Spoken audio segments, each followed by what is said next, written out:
You're listening to an Airwave Media Podcast. Freedom is all about choices, and while there is only one Jeep brand, you have the freedom to choose from an epic lineup of Jeep brand vehicles. Hit the trails with the versatile classic, the Jeep Gladiator, or experience the wild in style with the sophistication and comfort of the Jeep Grand Cherokee or Jeep Grand Cherokee 4xE. Looking for a more immersive experience? Let nature come to you in the open-air Jeep Wrangler or Jeep Wrangler 4xE, America's best-selling plug-in hybrid. Whatever you choose, adventure is just one drive away. Visit Jeep.com for details. Based on 2022 CYQ4 sales, JD Power retail sales data. Jeep is a registered trademark.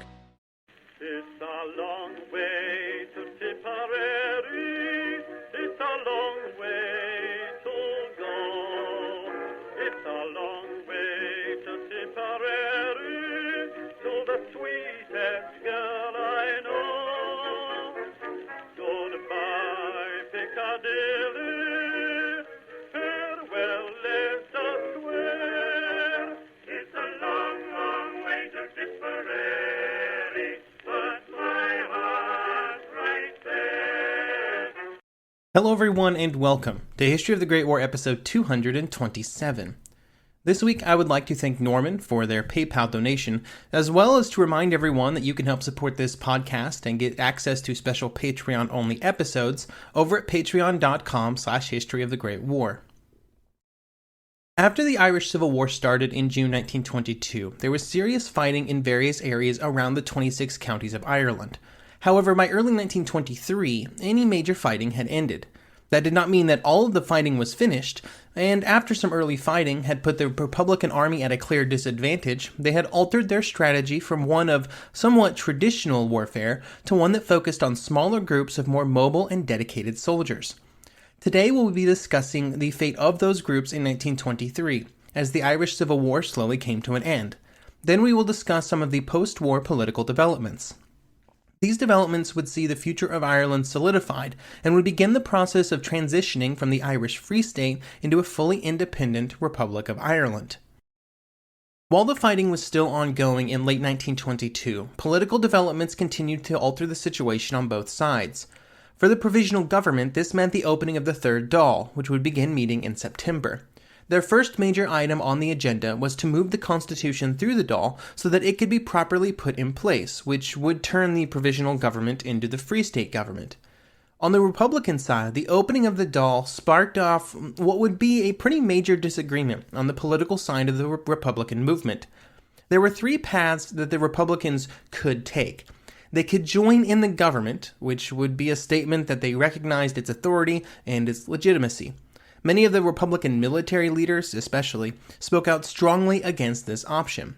The second option was that they could create a new Republican government of some kind. In late September, Ernie O'Malley would say to Liam Lynch, the Republican Army leader, that, quote, "We consider it imperative that some form of government, whether a provisional or a Republican or a military one, should be inaugurated at once. It is indeed time to turn our attention to a constructive policy," end quote. De Valera was in favor of this path, but there were serious practical challenges to creating a new Republican government and having it publicly meet. They were, at this point, not exactly in the good graces of the provisional government, and so any official meeting of the Republican leaders would probably just end up in several of them being arrested. The third option, and also the default option, and also the one that the Republicans would land on, was to just continue on, without a unified political leadership and a dispersed and uncoordinated military strategy. It was not ideal, but it did not entail the need for the Republican leaders to come to any form of an agreement. While the fighting in the country ebbed and flowed throughout the last half of 1922, in November, the provisional government introduced a policy of executions for those who were captured during the Civil War. Generally, men who were arrested in provisional controlled areas while trying to perform some sort of violence were the ones targeted for these executions. The first executions would be performed on November 17th, with 5 men who had been arrested in Dublin. These executions were divisive, even among representatives in the Dáil. O'Higgins and the others who would defend these actions would say that they had to do it because it was a deterrent against further violence. Obviously, the Republican leaders did not look on them very kindly, and the official Republican policy, as accepted and published by Liam Lynch, was for a series of reprisals against provisional leaders. However, there was little actual action taken on this policy. At a higher level, there were concerns that if reprisals began, then they would just lead to more executions, which would demand more reprisals, which would then lead to more executions, so on and so forth. At a local level, there was also resistance to reprisals due to the effect that they would have on local communities. In this resistance, it's easy to point out the difference between the provisional government and the leaders of these small Republican military units. The provisional leaders were, like many national political groups, detached from the situation on the ground. The leaders of the Republican military units were often the opposite. They were heavily involved in local affairs, and any reprisals against local individuals would have been harmful to those local communities, and probably would have brought upon those communities greater control from the Provisional Army. This all meant that instead of outright killing people, many Republican units instead turned to a policy of kidnapping of government officials and the destruction of government property. In the last month of 1922, and then the first few months of 1923, the situation in Ireland would drastically change. On December 6th, the House of Commons in London would pass the act officially creating the Irish Free State. At the same time, the military situation for the now Free State Army was beginning to greatly improve. Part of this improvement was due to the improvements made to the Free State Army since its inception. This included a reorganization of the Army's commands. Several of the larger Army commands were split into several smaller ones, and a new Western Command was also created. Now, this upset some of the longer-serving Army leaders, especially those that traced their service back to and had been close with Michael Collins in the pre-Anglo-Irish War IRB. The government's ability to push through the reforms against the wishes of these officers represented an important turning point when the political leaders were able to finally fully control the military. Along with these high-level reforms, several smaller reforms were put in place to increase the effectiveness of the military units themselves, like a more formal officer training program and a proper disciplinary code. These changes in the Free State Army represented just one part of why the military situation in Ireland was shifting. The other was the continued deterioration of the Republican position. By the end of 1922, the new structure of small military columns was in place on the Republican side, but it almost immediately began to experience problems. Several of the columns in the regions that should have seen the strongest Republican support had either been destroyed by the Free State Army or due to simple disintegration. This included areas like South Tipperary and Cork, where if things were going well for the Republicans, their support should have been strongest.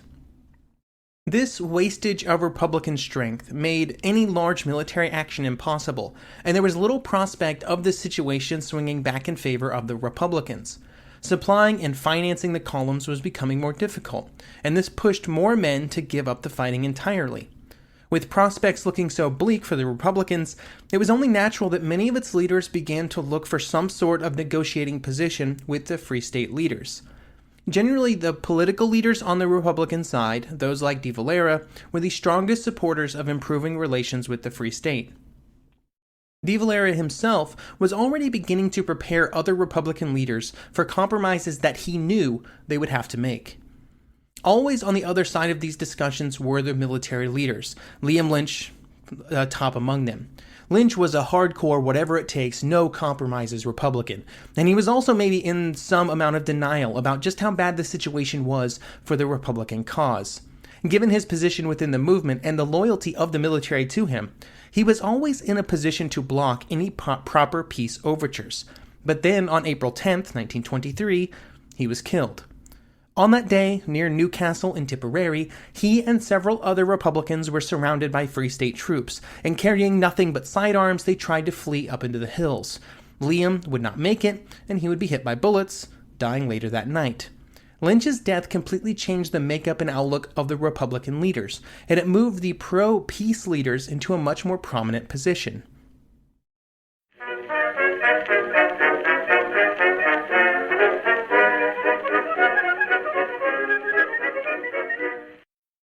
The one truth about human history is that change is inevitable.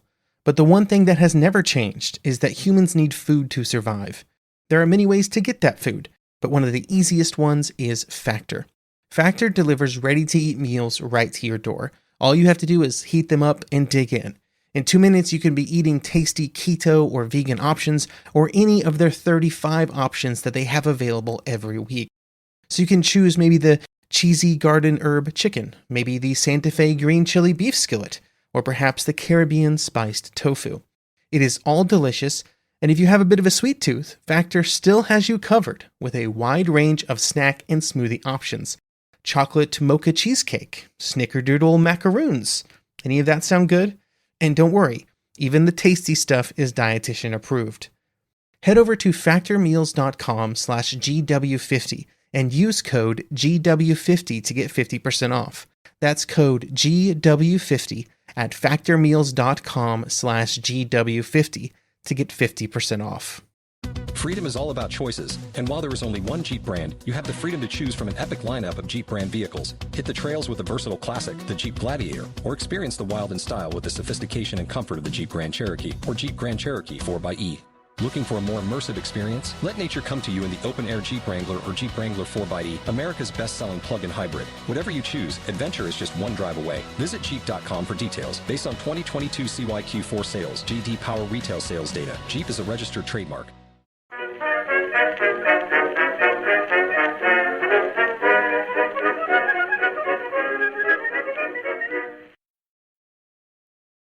It would also give these leaders far greater control that was officially put in place by a meeting on April 20th.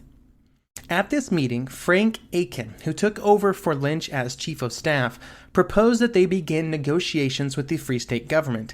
In his wording, these negotiations would be based on the idea that, quote, the sovereignty of the Irish nation and the integrity of its territory is inalienable. This motion would pass, and De Valera would be put in charge of the negotiations. While the acceptance that negotiations were necessary was an important step, the Republican demands in these negotiations were far beyond anything that the Free State leaders would accept. They were unwilling to compromise on the constitutional issues, which were the core part of the Republican position. De Valera refused to even sign a document acknowledging that the Free State was the legitimate government of Ireland.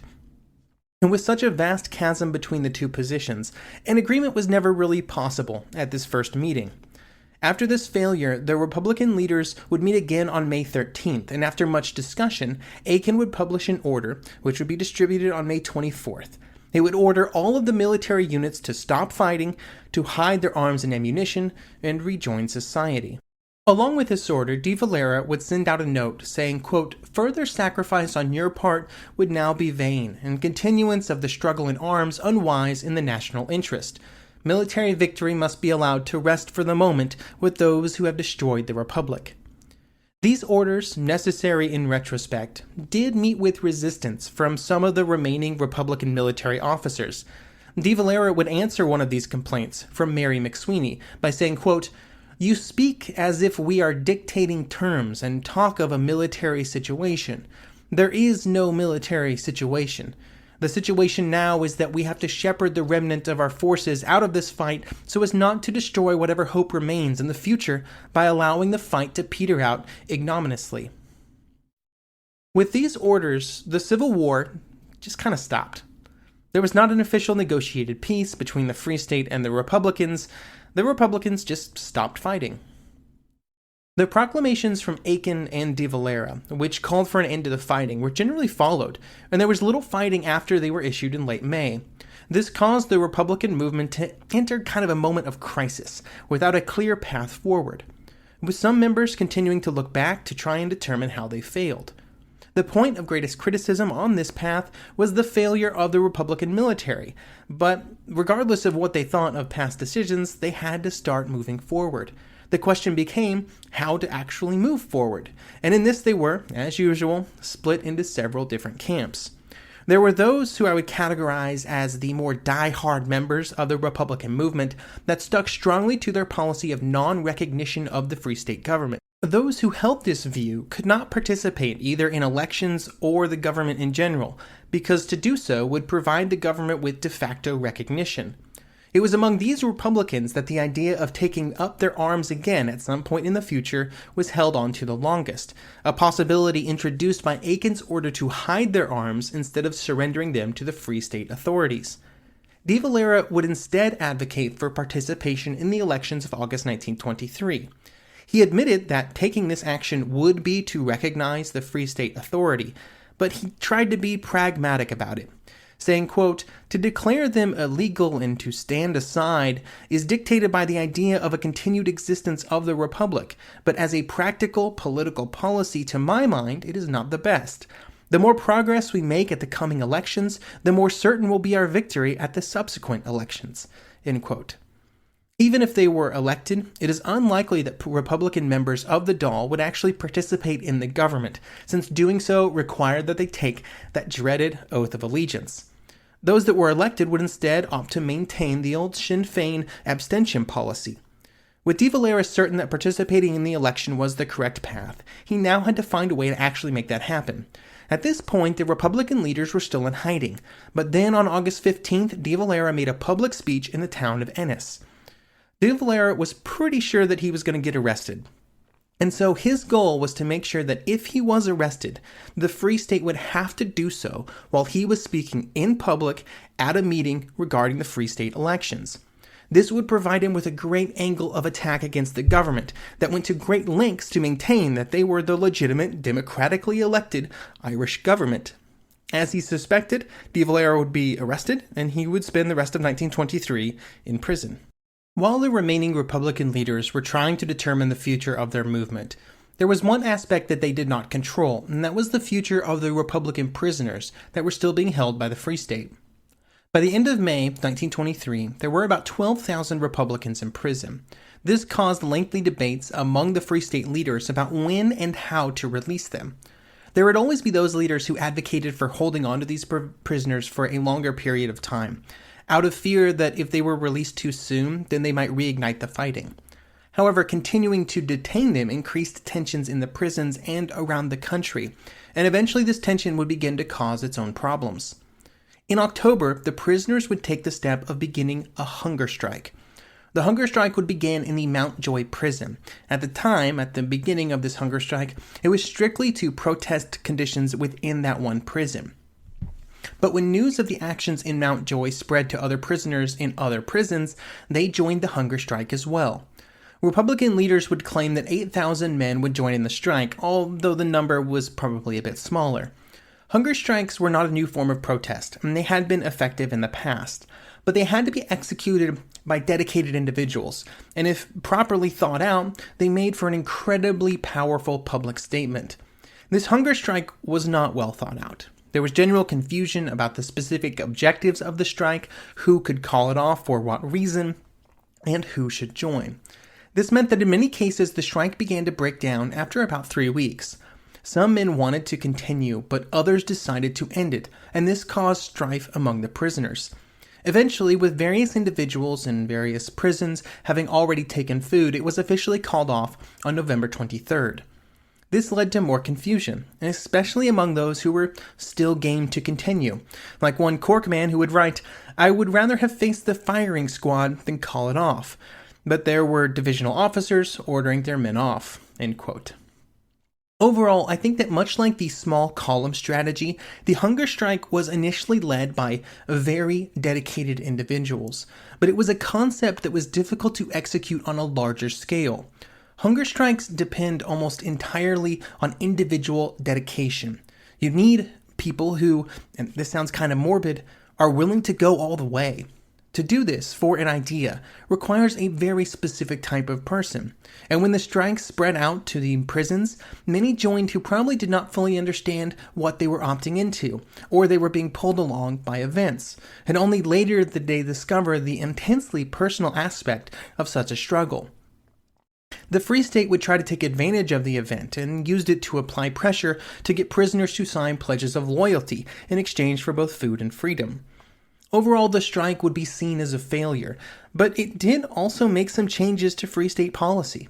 It forced those leaders to accelerate their plans to release prisoners, although they would only do so in stages, out of fear that if they released too many too quickly, it would appear that such actions were caused by the strike, which they didn't want to do. By the summer of 1924, 7 months after the strike ended, the only prisoners who remained in those prisons were those who were actually convicted of precise criminal acts during the fighting. With the fighting and some of the political aftermath settled in the South, it's time to turn our eyes back to the North, just briefly. During the fighting, the northern counties had been almost entirely untouched, and we discussed some of the reasons for this last episode. Basically, with the support of the South cut off during the fighting, the Northern IRA essentially went into forced hibernation. After the fighting was over, the Northern IRA was back, but it was in an awkward position. Some of its strongest supporters had been among the Republican leaders, who were obviously in no position to influence Free State policy. This was coupled with an official change in Free State policy, with the Southern government basically no longer questioning Northern legitimacy. They also made the decision to no longer openly support subversive obstruction of the Northern government. The Free State government could not take the next step of officially recognizing the Northern government, but they mostly just stopped helping those who were actively fighting against it. These changes were not popular in the Northern IRA, obviously, who now felt that they'd been abandoned by the Free State. These changes would lead into the Border Commission. If you remember back to our earlier episodes, the theory behind the acceptance by the Southern leaders of the existence of Northern Ireland, at least initially, was the future Boundary Commission. At the time, they hoped to be able to use this commission to peel off some pieces of the 6 northern counties. This, in theory, when combined with the actions of the Northern IRA, would destabilize the Northern government. However, when the commission actually began in 1924, the situation had changed, and the Northern government had solidified its position throughout the course of the Civil War. The initial draft of the commission was met with extreme skepticism when it leaked to the press, and so instead of putting into effect, the commission actually retracted it and did not put anything in its place. With this action, Northern Ireland became an established fact, but none of the problems that made it so contentious were actually solved. Instead of peace in Northern Ireland, there would instead be decades of uncertainty, with the Unionists and the Nationalists never fully resolving their disagreements. Before the Boundary Commission would be created in 1924, there would be elections in the South in 1923, and these elections would be remarkably positive for the Republicans. During these elections, they would gain 44 seats against 63 that would be gained by the, and I apologize for this pronunciation, Killeen party, which was the party that represented the Free State government from during the Civil War. While they were obviously in the minority, 44 seats was still pretty good for a party that had just months before been in open revolt against the government. If anything, it proved that the Republican cause had widespread support among the 26 counties, even if it did not enjoy that support during the Civil War. This was great for the Republicans. There was just one small problem if they wanted to enter the Dáil. They had to take that oath of allegiance to the king. This would prevent any Republican representatives from participating in the government for years to come. The oath had been the foundation of the Sinn Féin abstention policy from London, and this tradition would be continued in the Free State and in Dublin by the Republicans, who were still using that Sinn Féin name. For 3 years, the Cumann na nGaedheal would not face any official opposition, for at least from the largest opposition group, which was the Republicans. There were other smaller parties that had a few seats here and there. The subject of the oath would be very divisive among the Republican leaders. Once again, the battle lines between the two groups had De Valera on one side and Sinn Féin absolutists on the other. These disagreements would eventually lead De Valera and his supporters to walk out of the 1926 Sinn Féin Annual Conference. They would then go on to found Fianna Fáil, which in 1927 would join the Dáil, taking the oath, which they claimed was meaningless. With Fianna Fáil participating in the Dáil, in 1927 would mark the year when Irish politics would begin to revert back to something approaching normality. In 1932, Fianna Fáil would win the majority of the Dáil, and De Valera would become Prime Minister, an office he would occupy for the following 16 years. During that time, he would be able to make changes that, from the perspective of the 1920s, would have been incredibly radical. In 1937, the Free State would be abolished, and a new constitution was adopted, creating the Republic of Ireland. At that point, the dreams of the Republican supporters during the Civil War were realized, albeit in a way that they never could have imagined. In the end, it would be politics and not violence that would see the Republic created, under the guidance of De Valera, who was at one point imprisoned due to his views on the government. History's really full of twists and turns sometimes, and there's no way of knowing how things are going to end up. Thank you for listening to this series of episodes on the Irish Civil War. I hope you will join me next episode as we begin the final series of the podcast. And in it, we are going to go back kind of to where the podcast began, back to Germany, where we will discuss the aftermath of the war in that country in the early 1920s.